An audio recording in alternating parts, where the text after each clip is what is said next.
guys. Today is going to be a hard video because I just want to come in here and talk about some things that have been happening this week. It's been a very heavy week. So I'll probably talk about the events that happened today and last night, and then I'll probably work back from there. A little bit counterintuitively, but I'll probably go backwards, if that makes sense. So last night, where do I even begin? Last night there was a series of events in my house, actually right where I'm sitting, and I'm sitting right beside a couch. And so last night I was on this couch, and this sounds nuts, but I was hearing a bunch of noises. And actually, hours before that, I had two girlfriends over, and collectively, when we were sitting at the dining table, we heard a big noise upstairs, and something like that sounded like something had fallen or dropped above us on the other side of the house, but above us. And so that was like on my heart, but none of us thought much of it. We were like, oh, something fell, and then just moved on. And I was like, oh, I knew it wasn't my cat Safa, because she doesn't fall like that. It was loud. But I went upstairs to check, and she was sound asleep. She was totally fine. And yeah, that just kind of stayed in the back of my mind, and then we moved on. So then my one friend left, and then hours later my other friend left, and then I was just sitting alone on this couch, and indeed there was a windstorm.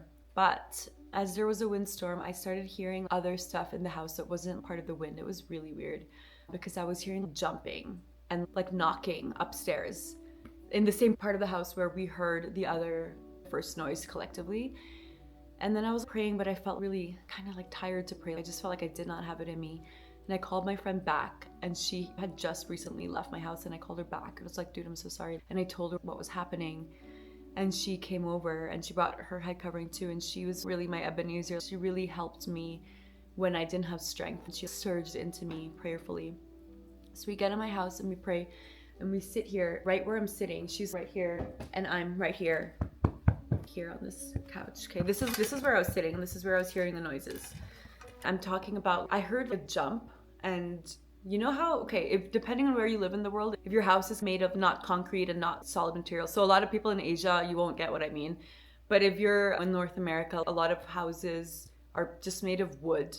And so if you jump, you can hear it from another floor, and it rattles. If like you have a glass table, for example, and you jumped on the ground, the glass table rattles, if that makes sense. It's kind of like that noise from above. So like more jumping, falling, and then just like pounding from up there. And I'm like, okay, yeah, there's a windstorm, but like I can hear the wind outside the window. And then you're telling me that there's wind up there. It just didn't make sense.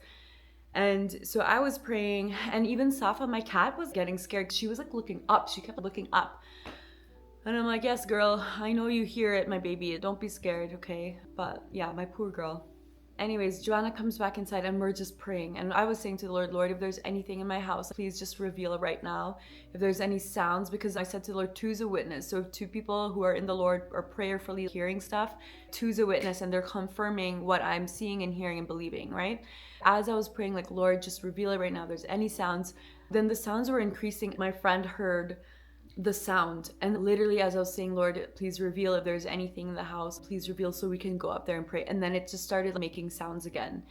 And my friend was saying, like, she was hearing it when we were praying, obviously, and then she was saying that she was getting chills. Like when those sounds were happening, she was getting chills, like bad back chills.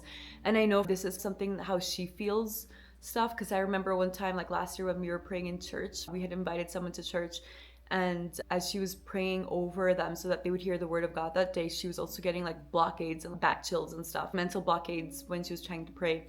And so I know that this is how she feels the spiritual realm. So again, to reiterate, when she was sitting here, she was saying she was getting like that feeling again. And then she was saying, like, because I was hearing like the knocking and the thumping again from above, and I kind of heard like little sounds from above too, but I was sitting like here and she's sitting here. And so later when we talked, she was saying that she heard when we were praying it away, like she was saying she heard it getting softer and walking away. So like footsteps walking away. And then so I'm like, okay, you know what? Because I can drive myself crazy. I think the Lord has given me certain gifts to discern and to pray over things, but then my also intellectual gifting, and I'll just say it is a gifting, praise the Lord, can sometimes override that. And I'm aware of that. So I pray against that so that I could be able to believe what the Lord is showing me and believe that, and just don't doubt. Do not be tossed like waves on the sea. I'm butchering this verse by James. I'm sorry, I cannot talk. I am so tired. I'm so incredibly burnt out right now. Yeah, I just want to believe what the Lord is showing us. And it was so helpful to have someone else go through that with me, because in Korea, whenever I'd go through that, I was always alone, right?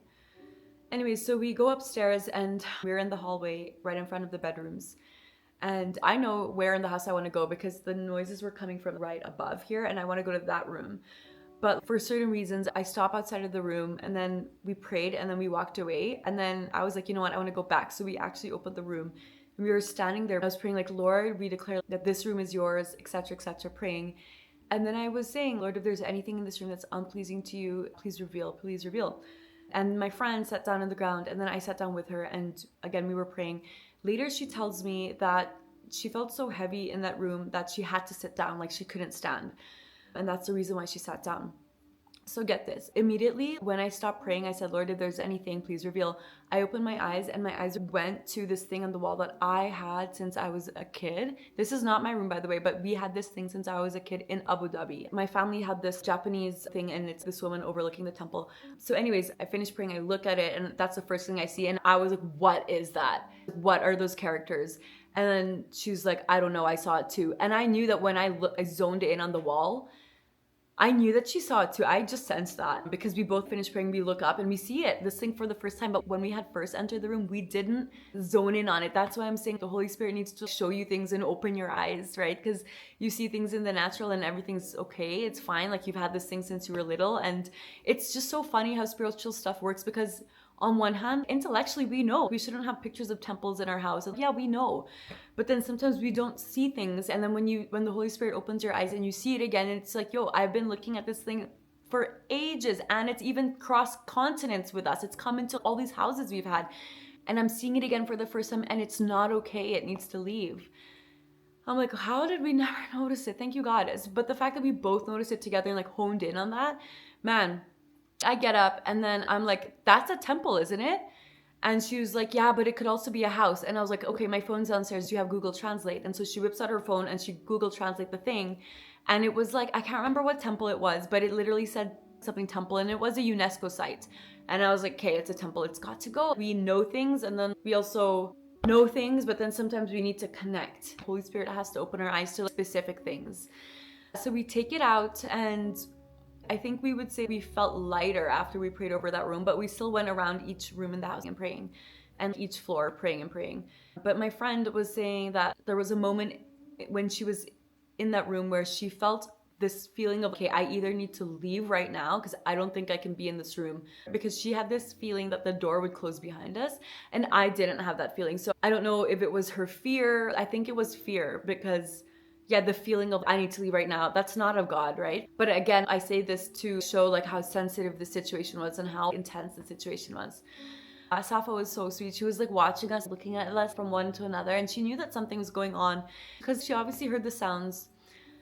And you guys, I couldn't fall asleep that night. I was listening to the Psalms and she prayed over me to strengthen me, and then we prayed over our vehicles, any parts of our bodies, our families, all the properties, every space that we operate in for our friends and family abroad across the world, and our animals, our pets. We were just praying about everything that belongs to us. It kind of reminds me of the Lion King when Mufasa and Simba are like looking over their kingdom and Mufasa's like, son, do you see that everything where the light touches, that's ours? It's so corny, but that's kind of how I feel. Everything that we know is ours, that's what I'm including in my prayer for protection over those things. So anyways, long story short, I'm cutting out a lot of stuff. But then it's 3:30 in the morning and I feel more at peace, but maybe it's my mind. I feel like my heart is at peace, but my mind is processing it. So I fell asleep listening to the Psalms and Safa could not settle down. She was just on guard. I even had to bring her basket. I said, Safa, sit in your basket. And she obeyed, but she wouldn't settle down. Her eyes were on the hallway outside my room. And she was just peering. And I was like, okay, I was praying in my head. I was like, it's fine that she's looking. The Lord is with us. Clearly, we both feel stuff, but yeah, the Lord is here. The Lord is with us. Everything that He allows to happen is allowed to happen. One of the first spiritual lessons that the Lord taught me when I came to Christ is that if something demonic is happening in the spiritual realm, yeah, it's allowed to happen to you. And this is backed up by scripture. Look at Job. Look at, I think it's even when the Lord in the heavenly courts is, I think it's regarding King Ahab. or Ahab or whatever, like how the Lord is like, who will go be the lying spirit? And then a spirit offers, I will go, I'll be lying spirit. Do you see what I'm saying? God is sovereign and he allows things to happen for his glory and for your good and for your sanctification and for your discernment and your stretching and your growth and your testimony, etc., etc. So anyways, I fell asleep. Eventually I had a peaceful night. Then towards the end where I was like about to wake up for church, and I started having these vivid dreams. It was so creepy, you guys. I had this dream where in my dream I looked at my phone and the background of my phone was the temple. And then in my dream, I was like, oh my gosh, it's here. It's still in my phone. Eventually, I woke up for church and I was exhausted. You guys, I was exhausted. A friend is coming to pick me up. And as I was getting ready, Safa's happily watching and looking at the window. But then we started hearing noises from behind in the hallway where it's closer to that room I'm talking about. And it's knocking, thumping sounds from inside the house, you guys. And I know what some people are gonna say. They're gonna say, oh, but wind is like that. It creates noises all around the house, especially if it's a wooden. Yeah, it's not that kind of sound. And Tu's a witness, and etc., etc. Safa was looking out the window as I was getting dressed, and her ears are like, and she's like looking around, and I'm like, Safa, kantana, in Korean, it's okay. And then eventually I'm like, you know what? You're not allowed to look at the hallway anymore. So I picked her up and I tucked her in her basket, and she passed out. And then my friend came and picked me up, and we went to church. Okay, so that was the events of last night. Now I'm gonna work backwards. So the night before last night, my friend was sleeping over at my house and we were playing video games. If you watch my video game video, I was whining about how there aren't enough Christian, righteous, godly video games. So anyways, playing AI Somnium, and I already had bad vibes about this game because like literally the logo of this game is an eye.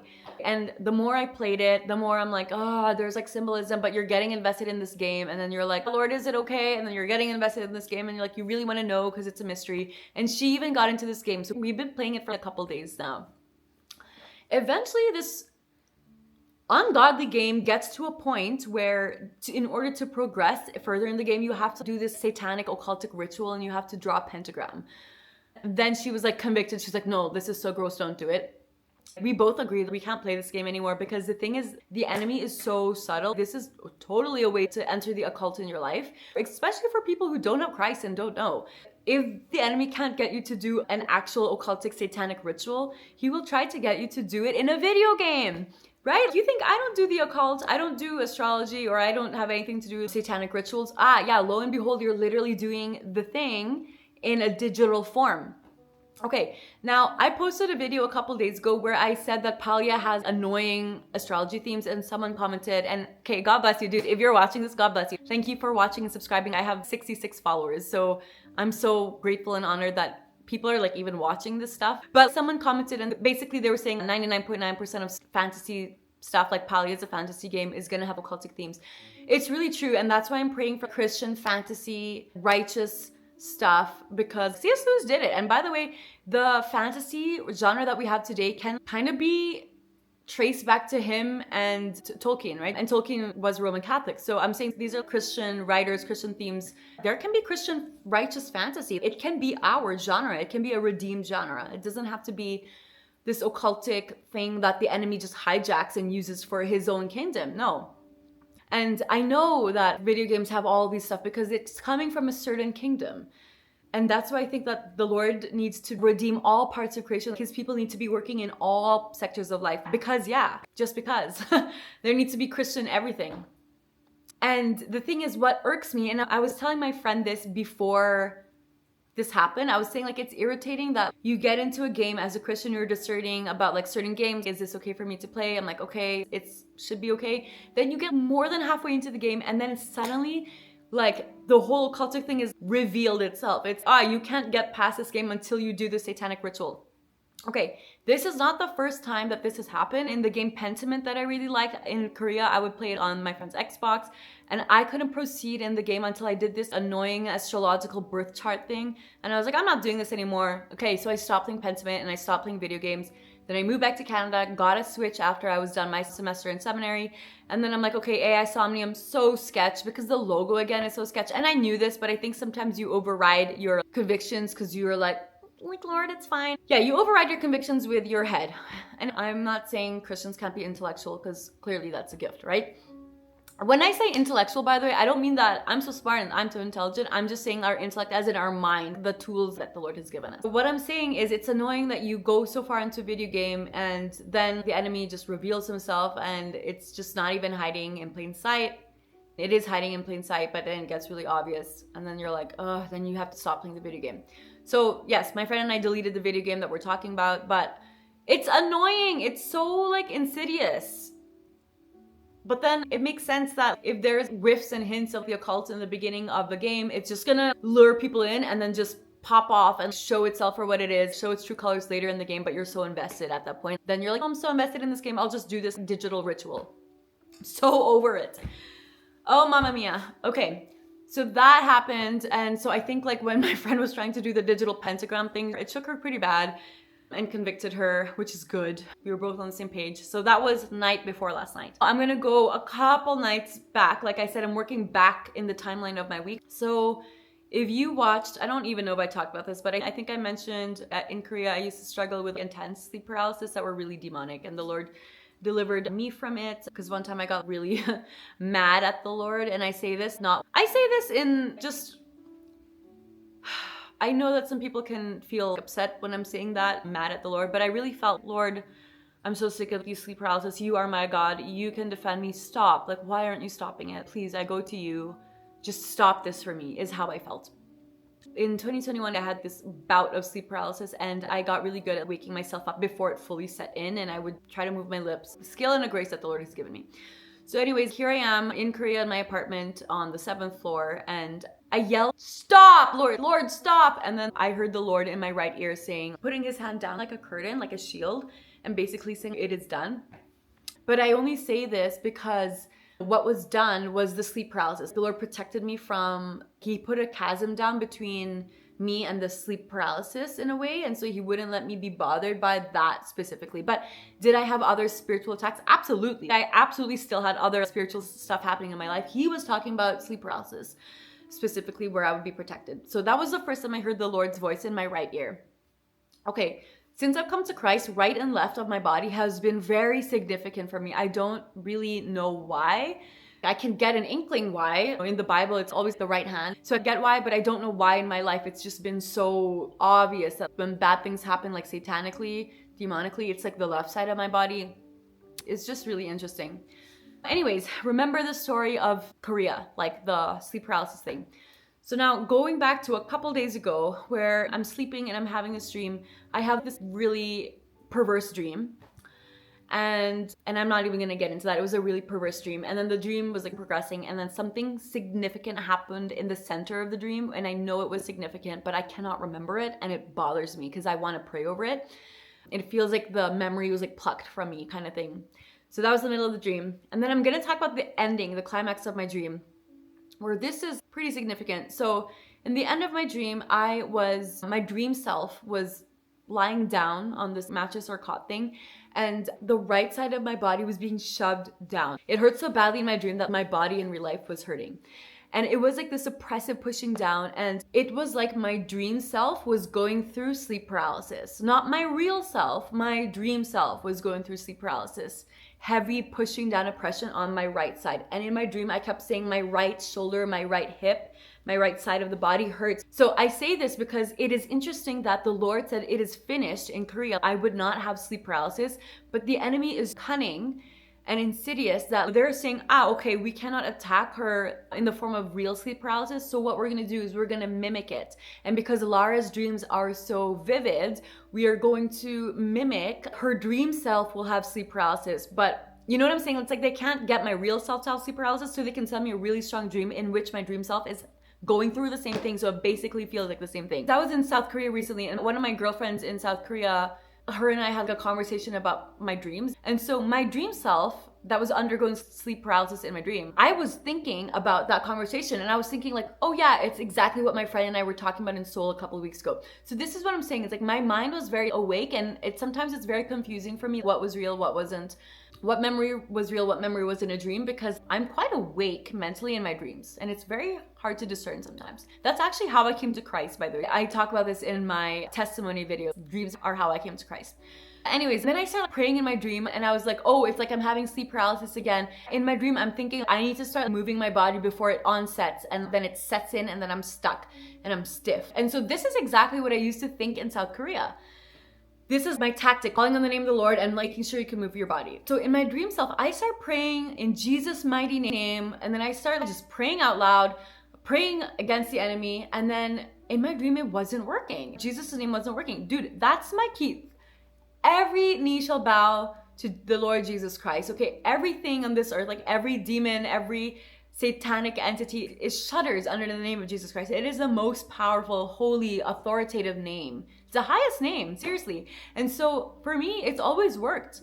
I'm calling on my God's name. I'm calling on my Father's name, okay? I'm calling on my Holy Spirit's name. I'm calling on my Jesus' name. Then I was like, okay, it's not working. Then in my dream, I started calling on Triune God. I was like, okay, Triune God. In my dream, it wasn't working. Okay, of course it's gonna work in real life, right? And then thirdly, I start talking to the enemy itself, and I start saying things like, may you be ashamed that you're doing this to a daughter of the Most High, like you shudder under Jesus' name. And I remember thinking in my dream, because the book of Jude says even the angels didn't say that. Even the angels who were arguing over Moses's body says, the Lord rebuke you, right? And so even in my dream, I was like, I don't like that I'm doing that. I'd rather talk to the Lord and the Lord will rebuke him. So Jude, there's only one chapter. So Jude verse 8. In the very same way, on the strength of their dreams, these ungodly people pollute their own bodies, reject authority, and heap abuse on celestial beings. Whoa. But even the archangel Michael, when he was disputing with the devil about the body of Moses, did not himself dare to condemn him for slander, but said, the Lord rebuke you.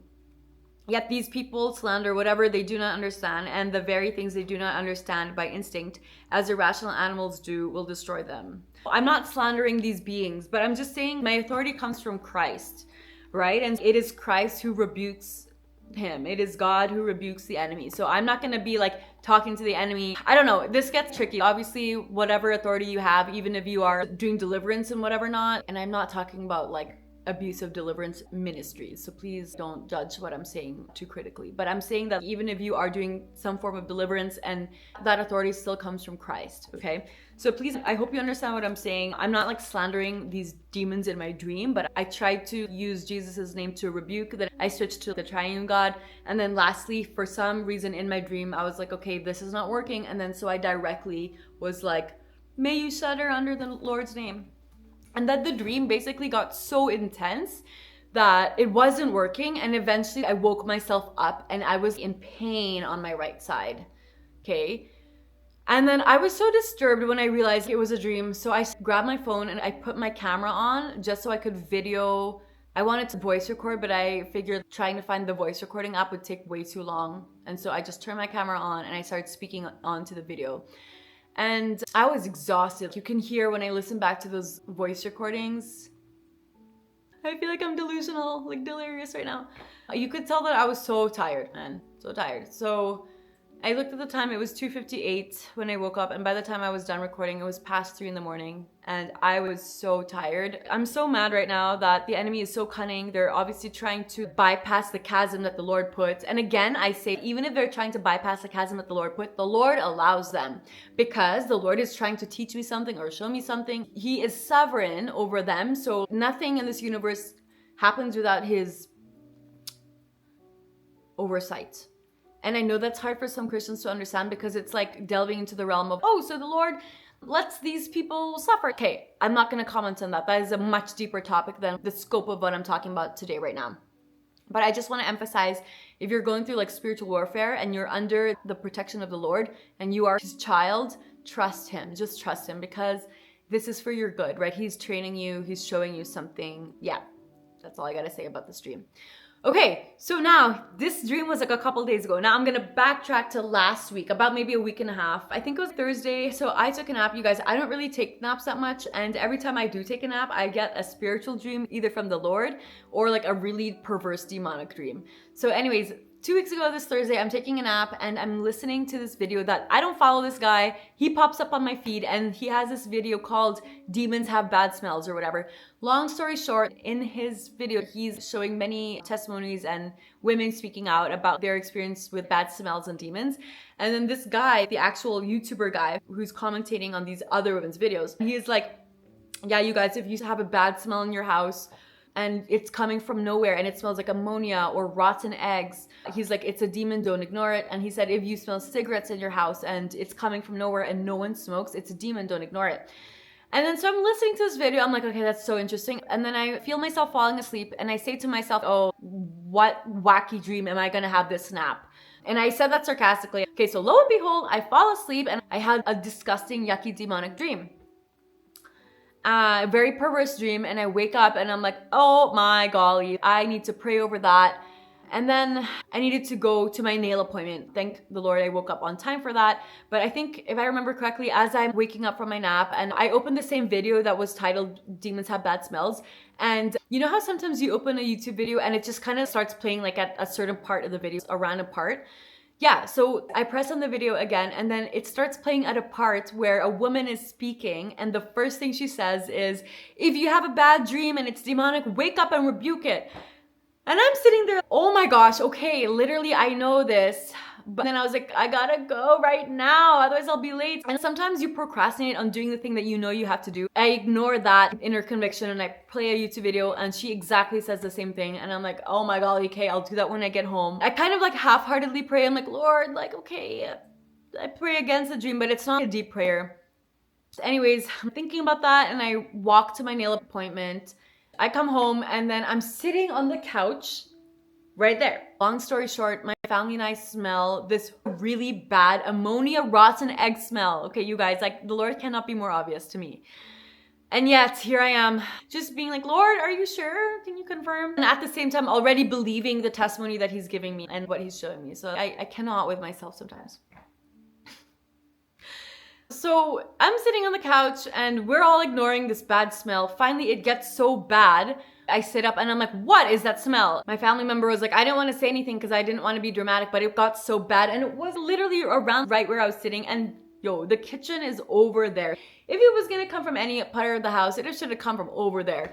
And so we were like, where is it coming from? And then I remember that video. And I remember that I had like a perverse demonic dream that I should have rebuked and prayed over. You guys, if you're a believer, there are no coincidences, right? So if you fell asleep to watching a video that says, hey, demons have bad smells, and the Lord is trying to teach you something, and then later, a couple of hours, you have a bad ammonia rotten egg smell. Yeah, that is the Lord is showing you something, and he just taught me something that night.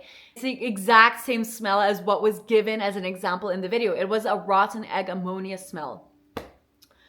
Okay, so then my other family member comes down the stairs, perfect timing, and I was like, do you smell that? My second family member was like, yes, I smell that. Where is that coming from? So they're both looking around the house, they're opening the door, they're looking at the drain, they're looking at the compost, they're looking in the fridge, they're looking at the garbage, they're looking in the vacuum, they're looking. And they're like, that smell isn't coming from anywhere. We open the windows, we open the back door, we open the vent in the house to air it out, and it goes. And then I tell my family, I said, I think that was spiritual. And then I told them about the dream and demons have bad smells video and stuff. And they're like, okay. My family member was saying, I think that was spiritual too. So we sit down and we pray. We pray against that. And one of the things I was praying about that day, I said, Lord, if there's anything in our house that is displeasing to you, that we haven't noticed, please reveal. And I even said in my prayer, Lord, since I moved back from Korea, I don't even want to look at my bookshelves. I don't even want to open that can of worms because there are clearly books that I used to read before I came to Christ in Korea that when I moved back, I don't even want to look at because I know there's a cleaning work that needs to happen. And I'm ignoring that part of my life and postponing it. And I'm like, I'm not looking in that part of the room because I can't deal with that right now. And so ignoring that for 2 years. And that's why I recently posted about 6 books I was getting rid of. And that's why I was like, okay, I'm going to do it now. I'm going to get rid of these 6 books. And then I made a video on it. So if you've watched that video posted recently, a couple days ago, that was why, because of these events, the ammonia smell thing. As you can see, the events of this week are heavy. I started with the events that happened with my friend and the noises, my cat hearing them, and the temple thing. and then the pentagram video game thing. But something I didn't really touch on, I was witnessing to a friend for 2 hours. I've been praying over this friend that the Lord, the Holy Spirit will, in the right time, open up a door, because there was some darkness with this one friend, and I've been praying. And so the Lord, a day and a half ago maybe, divinely set up this time for me to go see my friend and witness. But getting my friend alone like that and being able to like talk is like from the Lord, because there's so many oppositions, seriously. So that was another event. So yeah, if you're witnessing and you're being a light for Christ and someone's on the verge of coming to Christ, in my experience, yeah, you bet there will be warfare and whatnot. So I'm not really surprised that this is happening this week, because there are so many things in the spiritual realm that happen that we don't even see, we don't even know. The Lord is protecting them from us, because it's not our business to be seeing all that stuff, and we can't handle that. Frankly, we can't handle that without the Lord. So I'm just not surprised if this person that I've been praying for, that I believe is supposed to be in the kingdom of our God and will be at the right time, I've been praying for this person. I believe that will happen. I believe that it's no wonder that there will be warfare. Anyways, you guys, may God bless you. May God keep you. May God shine his face upon you. There's the spirit of apathy over the land. And since I've moved back, I have struggled with apathy and loss of zeal in my faith. And so it's been harder to saturate myself in the word. And this is something I've been struggling with since I've moved back from Korea. I encourage you to come along with me. If you are struggling in these areas, even areas in your life that don't overtly look spiritual, but it is a struggle, it's probably spiritual. I don't mean to sound like a crazy person, but this is our faith. It is a spiritual thing. So please, if you feel like you're struggling with something spiritual or struggling in another part of your life, please, let's stick in the word together. Pray for me. And if you drop a comment and you need prayer, I'll pray for you. So may God bless you and keep you, and stay strong, you guys. We are in a battle. And that's the reminder for today. God bless.